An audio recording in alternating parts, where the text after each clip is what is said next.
You want fun? We have fun! Welcome to the Inflatable Infirmary! We take broken, we take limp, and we turn it into airtight majesty, making fun possible again! Sensors are active! We have intercepted a critical patient direct from the intake zone! Prepare for maximum inflation! So here is our first patient, just arrived, fresh from the postman.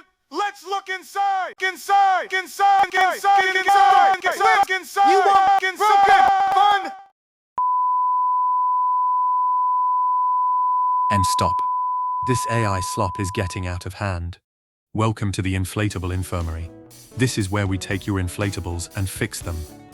My real name is Mark. Look, there I am, just a normal person.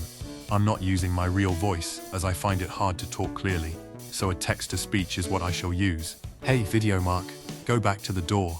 Let's start this again. Anyway, I won't keep dribbling on. Back to our first patient. This was sent to us by a lovely Facebook user.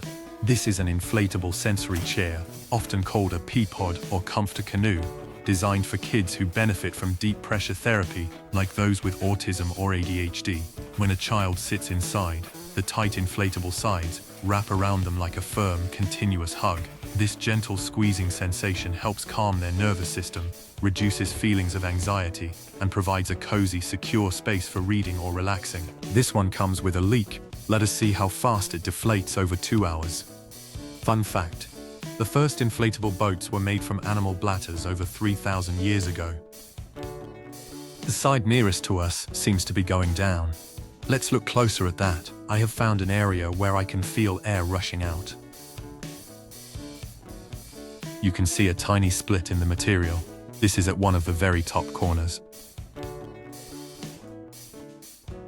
So what I'm going to do here is use a sanding stone from a Dremel tool and gently sand the flocked material down so I'm left with a smooth PVC surface. It has taken a little bit off, so the adhesive can bond better now.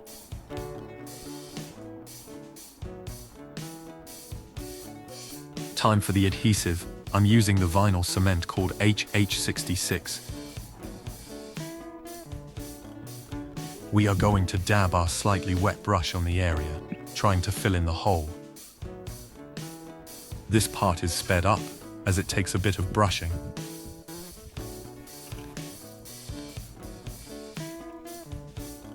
Do you have any stories about repairing inflatables? We'd love to hear about them in the comments below. So next, before it dries completely, we are going to use our finger to work the cement into the hole, so that it closes the gap to become more airtight. This also speeds up the drying process.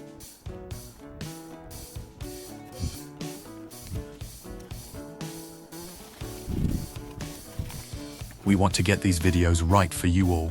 Please let us know if you have any suggestions or helpful tips for our videos or editing. We could really use the help.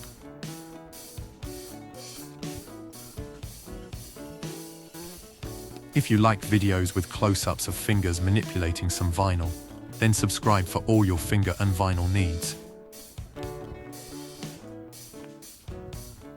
Now let that dry for a little while. Now as we have these large valves, we are going to do a bit of reinforcing from the inside, so I've managed to pull the corner through the valve.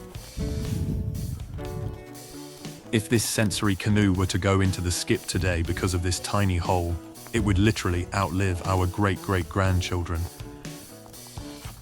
As you can see, it isn't flocked on the inside, so we can apply the adhesive straight to the corner. I'm going to skip the brush here and use my finger to apply the cement, so it gets right into that corner to cover that hole. If you know of any autism or ADHD charities that this can be donated to, let us know in the comments. As I am autistic myself, I know how important something like this can be. I can afford to be a little untidy here, as this will be inside. Now just to let that dry and cure before we push it back in. And there we go, I left this for a day before inflating. Looks tidy-ish, although every repair gives it a history.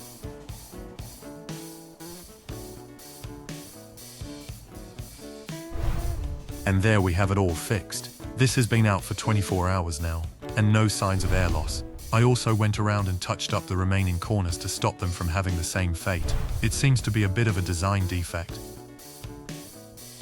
But I am pleased with how this has turned out. If you enjoyed this video or learned anything from this, give it a thumbs up. If you want to see our next patient, you can subscribe and be notified when the next one will be in the ward. Until then, the team and I would like to thank you for watching. Please remember to try to repurpose and recycle everything. We only have one planet, and we still aren't doing enough for it.